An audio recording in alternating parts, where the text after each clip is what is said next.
Bonjour à tous, j'espère que vous allez bien, que vous sortez enfin pour pouvoir profiter de ce beau soleil, évidemment sans faire trop de conneries. Et je peux vous dire que des conneries, j'en ai vu déjà pas mal, notamment par rapport au port du masque. Je suis sortie mercredi pour la première fois. Donc pour aller au kiné, et pour aller à mon kiné, donc faut traverser la ville. Et vu qu'il fait beau, je traverse la ville en fauteuil. Et comment vous dire que j'étais juste choquée de ce que j'ai vu. Les gens, ils ont rien compris à l'utilité du masque. Un masque, normalement, tu le mets, donc il doit recouvrir la bouche et le nez, donc être peu près comme ça jusqu'ici. Tu le mets et une fois que tu l'as, tu le touches plus. Sauf que j'en ai vu énormément. Donc oui, ils avaient un masque. Sauf que beaucoup le portent comme ça, donc en dessous du nez. Donc ça sert strictement à rien. Ou alors beaucoup le mettent comme il faut. Sauf qu'ils vont le baisser pour fumer une clope ou pour boire un granité. Et après ils le remettent, sauf que ça sert à rien. Et il y en a aussi beaucoup, et ça j'ai remarqué que c'était surtout les jeunes qui le portent ici. Donc ils ont l'élastique derrière les oreilles. Sauf que ça couvre pas du tout leur nez ni leur bouche parce qu'ils le posent là.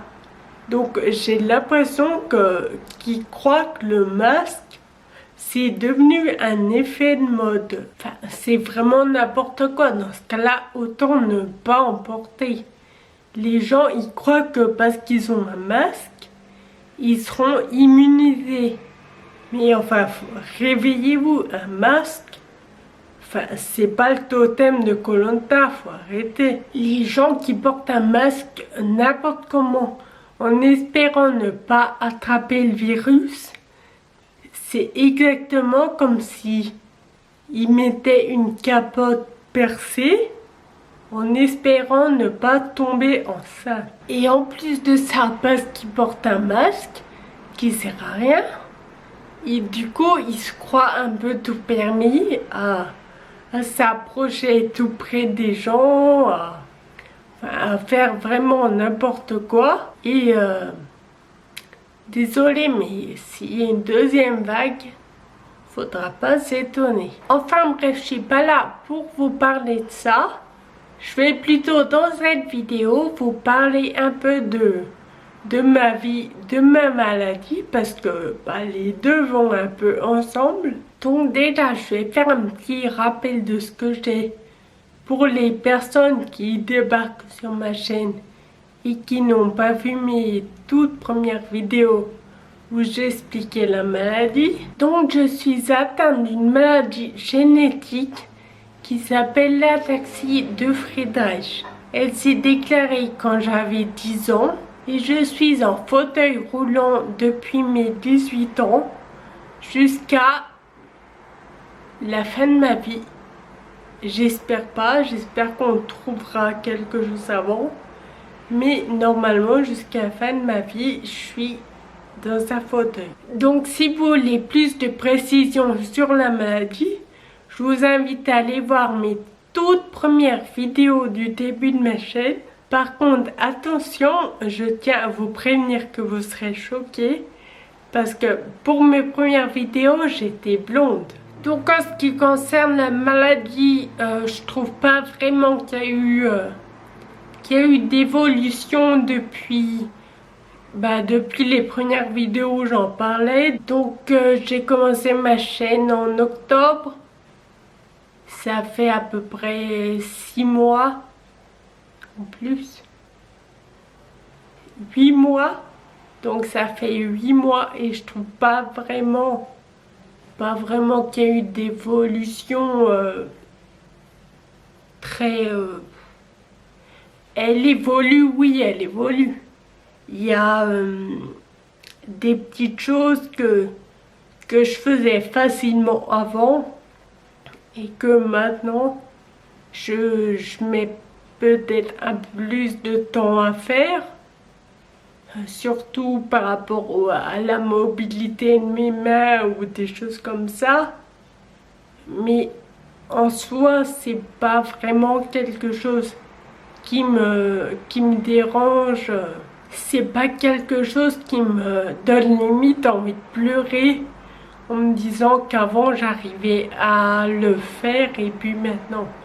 C'est vraiment des toutes petites choses du genre que maintenant j'ai remarqué que je fais beaucoup plus tomber tout ce que je tiens.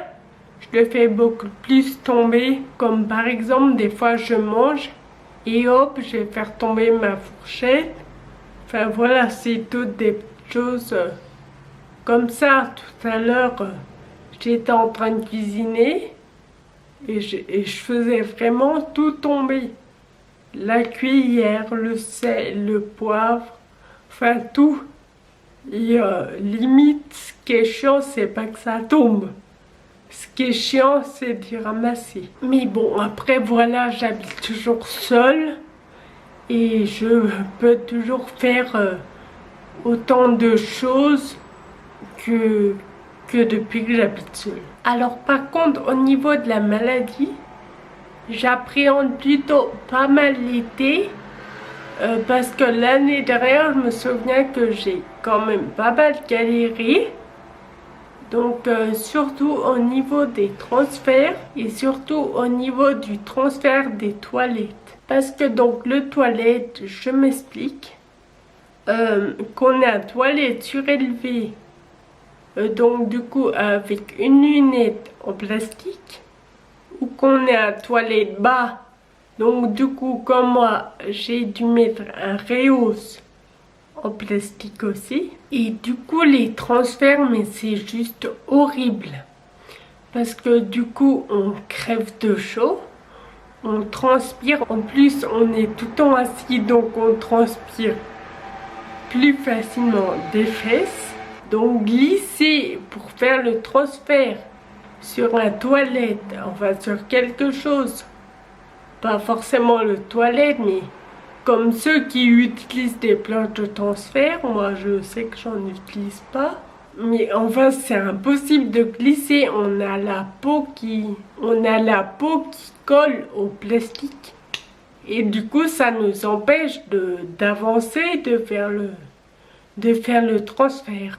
Donc si vous avez des idées pour faciliter les transferts en été pour le problème de transpiration, donc n'hésitez pas à me les mettre en commentaire.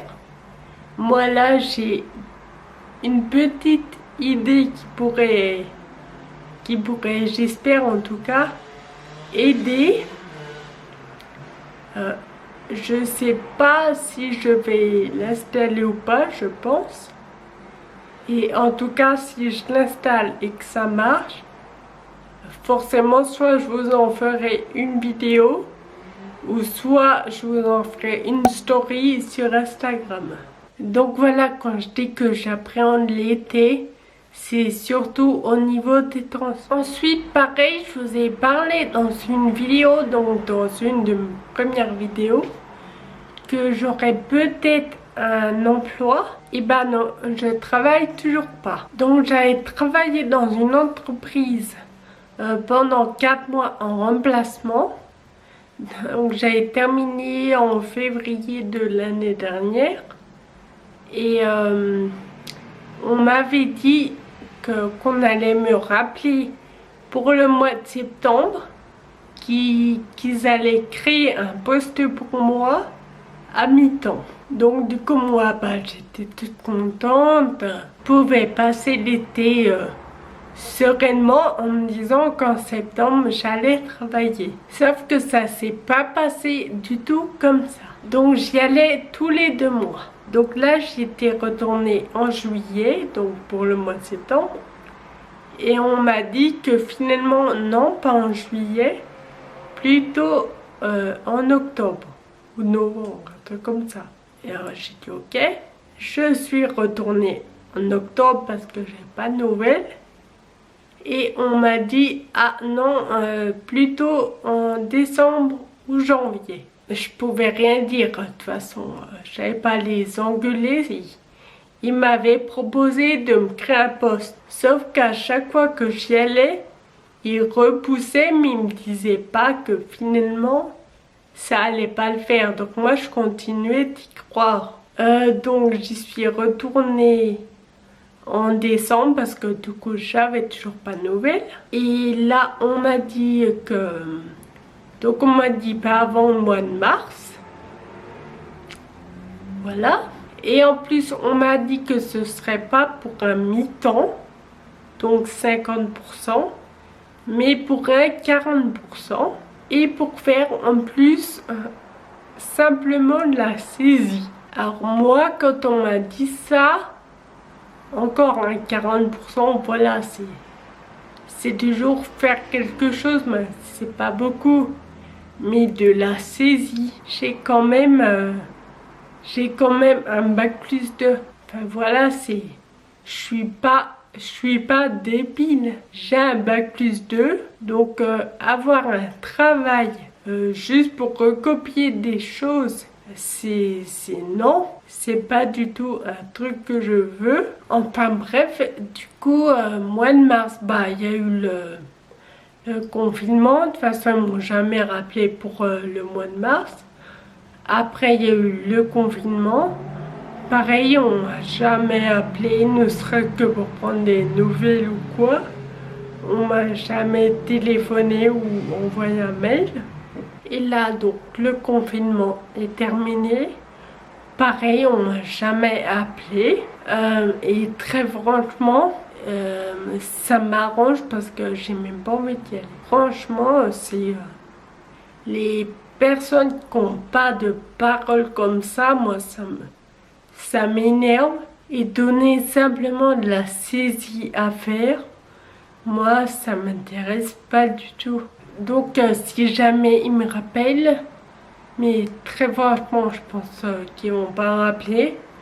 Je pense même que ça les arrange que moi non plus je les appelle pas. Donc s'ils me rappellent, je pense que je vais leur dire clairement que ça ne m'intéresse pas. Donc maintenant, on va parler des choses par rapport au confinement qu'il y a eu. Donc des choses qui concernent la maladie et ma vie également. Alors ça, après, c'est valable pour tout le monde. C'est les salles de muscu qui sont fermées. Ça, vraiment, c'est quelque chose qui m'énerve assez que les salles soient fermées. Après, je le comprends, c'est normal que les salles elles soient fermées parce qu'ils vont pas laisser les gens toucher les machines. Et surtout que dans ma salle, il y a beaucoup de machines. Donc voilà, je comprends tout à fait. Mais bon, en tout cas, j'espère qu'elles vont rouvrir dans pas trop longtemps parce que franchement là ça fait déjà 2 mois et enfin nous dans la maladie on perd nos muscles rapidement. Du coup, ne pas avoir de salle pour garder les muscles, c'est même pas pour en prendre, c'est plutôt pour les garder. Ça devient assez compliqué. Donc après, moi là, je trouve pas que j'ai trop encore de difficultés à... Enfin, je sens pas que je commence à perdre mes muscles. Mais à mon avis, le jour où je vais commencer à y sentir, ça va devenir compliqué parce que moi ça c'est quelque chose que je dis tout le temps. Le dos c'est le plus important, surtout que moi j'ai pas de lit médicalisé, donc un lit avec le comment on appelle ça, ben, le dos qui peut se lever avec une petite télécommande. J'ai un lit normal. du coup je dois me lever avec la force de mon dos. Et le jour où je sentirai que j'ai plus de force, à mon avis ça va devenir compliqué pour me lever. Après oui, chez moi j'ai des haltères, j'ai quelques petits trucs, mais vraiment déjà je le fais pas parce que j'ai pas la motivation de le faire chez moi toute seule. Et de toute façon même toutes les petites choses, ça remplacera jamais toutes les machines que je fais à la salle. Donc vraiment j'espère que les salles vont bientôt ouvrir. Donc ensuite je voulais vous parler un peu du Maroc. Je me rappelle plus si j'en avais parlé sur la chaîne YouTube, sur Instagram, c'est sûr que j'en ai parlé. Mais sur YouTube, je m'en rappelle plus. Donc genre à peu près 2-3 semaines après le début du confinement, je commençais déjà à en avoir marre.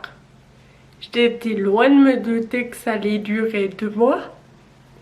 Et donc du coup, je me suis réservé une semaine de vacances au Maroc.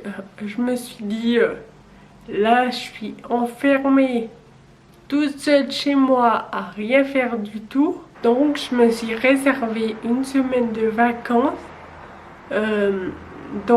début septembre, pour un peu me donner un objectif pour que le temps passe plus vite. Et aussi parce que j'avais super envie d'y aller. Donc je me suis réservé une semaine de vacances du 30 août au 6 septembre. Donc de cette année, pour partir là cette année, avec ma mère donc. Et du coup j'étais vraiment toute contente, enfin limite je comptais les jours, sauf que le confinement s'est prolongé, les frontières se sont fermées et du coup j'étais vraiment dégoûtée. Mais j'ai dû annuler les vacances. Donc pour cette année c'est mort. De me dire que cette année je partirai pas au Maroc, franchement je peux vous dire que ça me saoule. Mais bon, on va pas se plaindre. Nous déjà on est sortis du confinement en espérant qu'on n'y retourne pas. Et au Maroc la date a été prolongée jusqu'au 10 juin, donc eux ils sont encore confinés. Mais bon, c'est déjà sûr et certain que j'irai l'année prochaine. Je sais pas encore quand je vais partir, mais c'est sûr que je vais partir. Donc voilà pour cette petite vidéo, ce petit point sur ma vie maladie. N'hésitez pas à poser des questions en commentaire s'il y a des choses que vous voudriez savoir dont j'ai pas parlé. Et n'hésitez pas à vous abonner également, ça fera toujours plaisir. Sur ce, je vous fais des gros bisous. N'oubliez pas de porter votre masque correctement si jamais vous sortez. Et je vous dis à la semaine prochaine.